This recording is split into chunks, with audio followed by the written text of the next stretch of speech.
The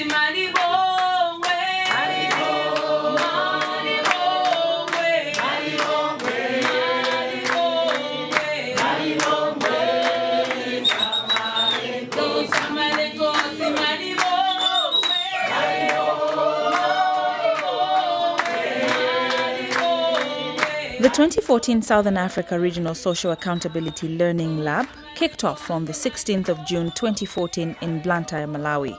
One of the things that the advocacy group in Southern Africa has done is to convene a learning lab.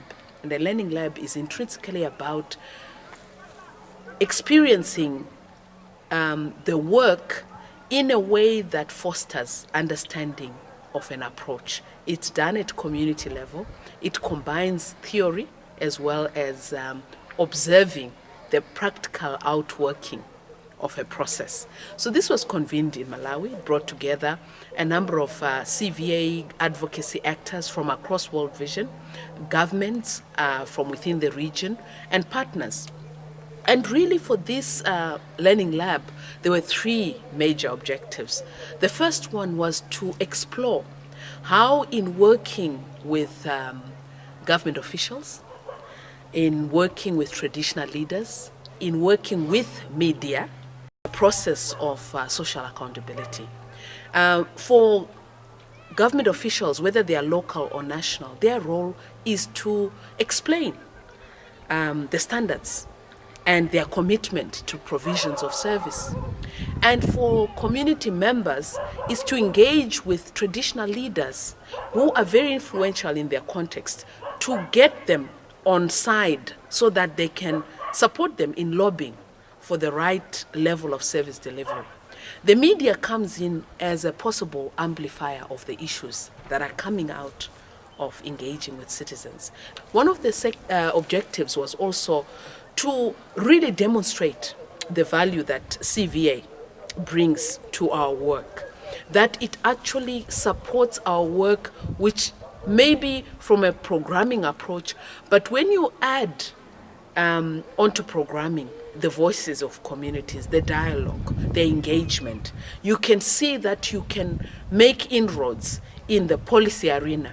You can make inroads into service delivery. You can actually cause, for example, traditional leaders to support a practice change agenda that may be coming from the community but requires the coming on board of public officials, but also community members need to be convinced themselves that a practice may not be in the interest of children, particularly where we're focusing on child protection. We need community members, we need public officials, we need traditional leaders to be on the same page in terms of how do you look out to integrate protection into water and sanitation programs? How do you integrate protection into education? How do you integrate protection into health? How do you make sure that protection of children runs through everything that the communities are doing and that everyone is held accountable for their part in ensuring that protection is realized at the community level? The conference attracted many participants outside the World Vision Partnership, among them members of parliament from Malawi, other civil society organizations such as Plan International, Public Service Accountability Monitor, media houses, government officials from Malawi and Zimbabwe. World Vision, Zimbabwe, DRC. This is what we're going to do, Zambia. That the money in the ADP should be known what is the budget for every project and managed by the communities. And we can't teach them to hold others accountable if they cannot hold us accountable. Because we are Nisia Pray, we are going to make ourselves vulnerable and make sure communities learn how to hold people accountable. You are shaking your head like you don't understand what I'm saying. Right? Or you don't agree with me, it's okay. It's okay. So, FY15, all operation budget will be known by the communities themselves. The event focused on social accountability interlocutors, the value add of social accountability to child protection, and the development of a theory of change.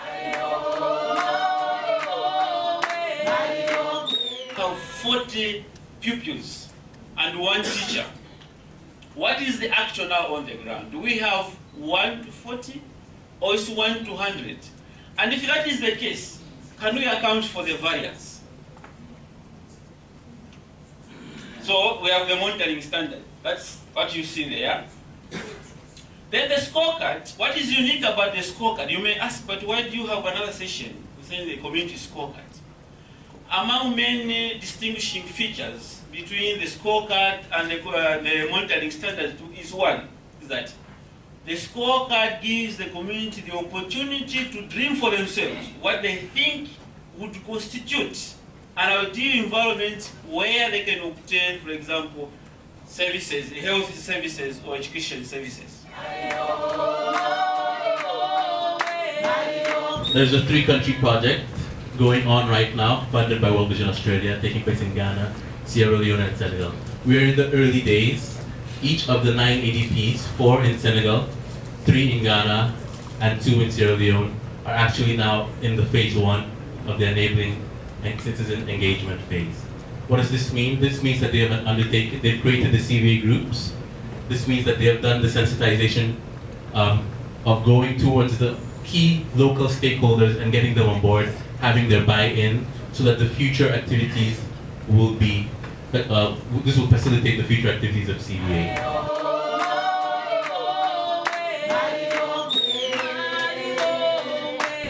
But they may have a voice of authority. They may have an influential voice, like the media. They may have a traditional voice, like the customary leader. Think about the different kinds of voice that these different actors or interlocutors have. So that's just one thought that you could explore.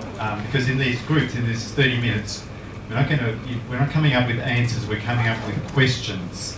So we want you to formulate your questions, and to formulate good questions, you need to think about, wrestle with who the interlocutors are and what they do and how they work, and under what circumstances they can contribute to social accountability.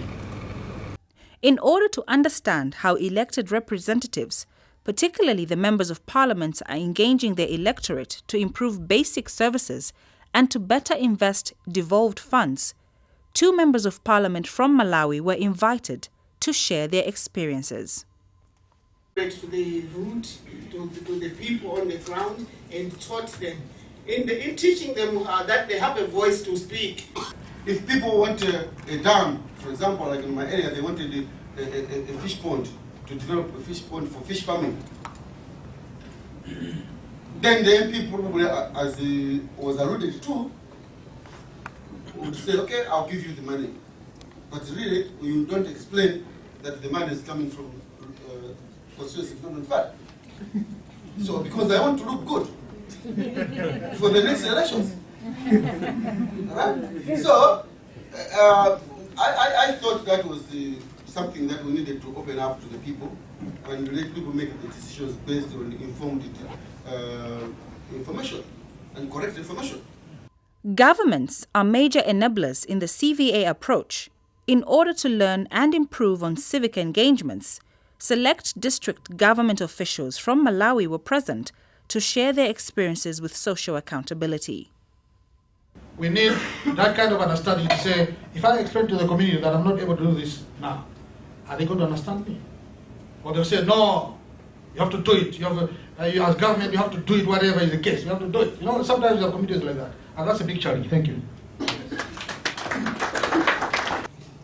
We look at CVA as a partner in development.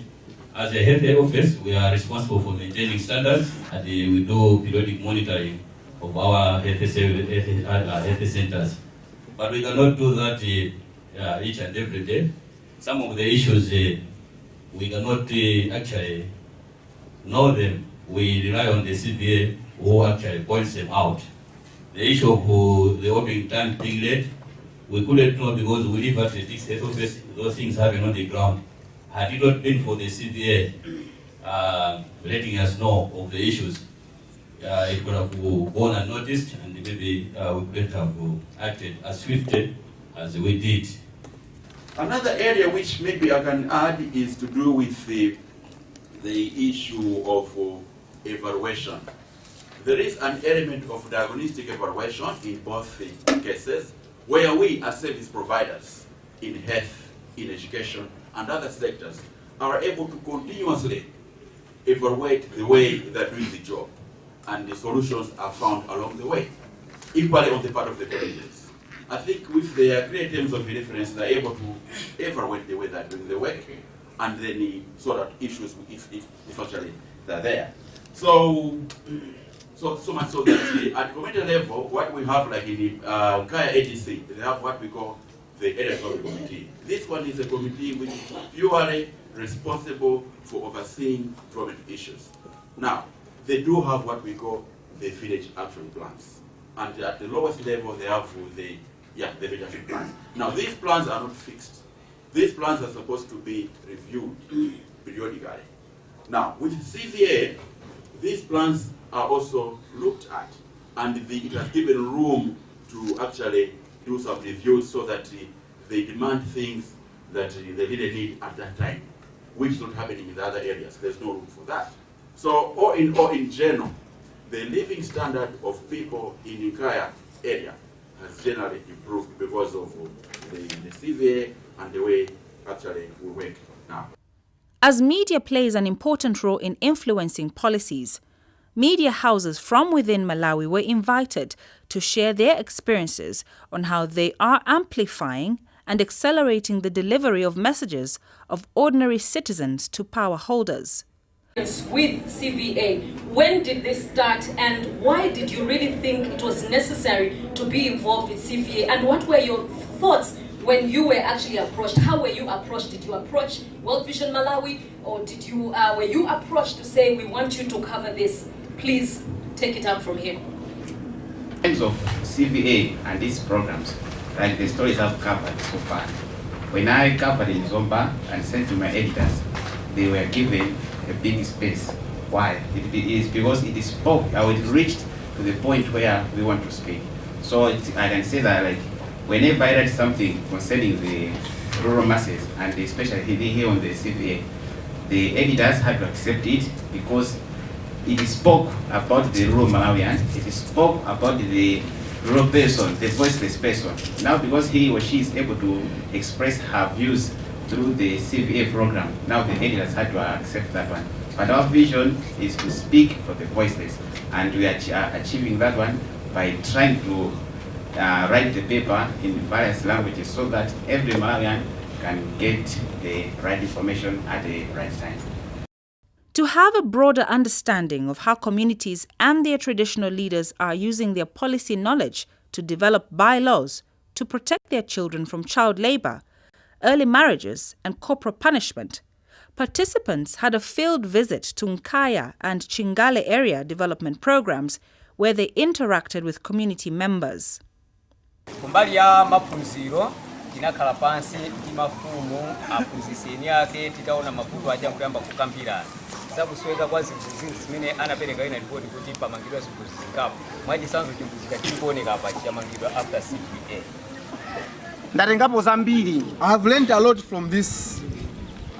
Ndaphunzirapo kunena kuti lilanzika latithandizira kunena kuti anthu olumala ndi alungalunga tonse ndi ufulu ofanana kumbali ya kuchipatala. I have learned that disabled people and other people, we are all the same when we talk about the social accessibility in terms of health and education.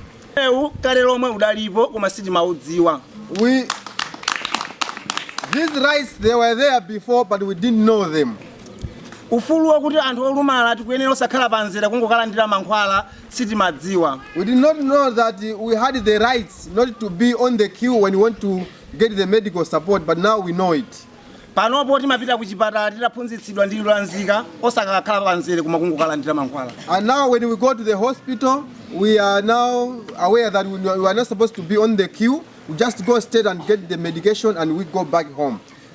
At the end of the conference, participants were given an opportunity to share what they had learned. We have learned so much in the past 5 days that we could draw from in making that happen and proceed. I think it's not just the discussions that we have here that really reinforce that.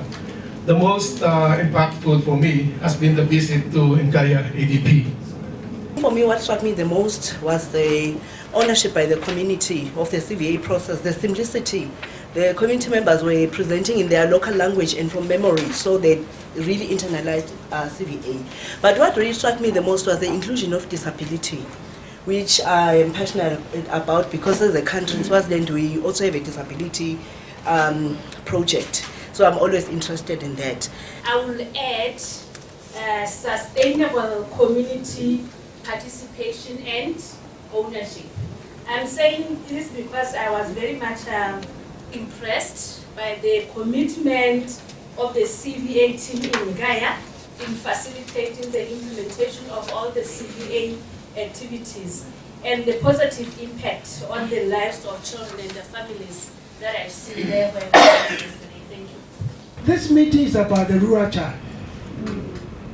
It is about the girl child having opportunity to grow in an environment you and I have been privileged to find ourselves here. It is about removing the injustice and the limitations within the environment to allow them to grow up to become people who will take over from us. So it's so dear to me that I don't want to forget that I'm here because of that rural child. That's why I call myself a village boy, to remind me every day in my work that it is not about me. It is about that village boy. It is about that village girl who is limited and constrained by the injustices, the poor services, the lack of accountability, which is contributing to make that child not have the opportunities that you and I have had in our lives to be here and to be eating 3 times, and then we do have even snacks. This is abuse. I say it's food abuse.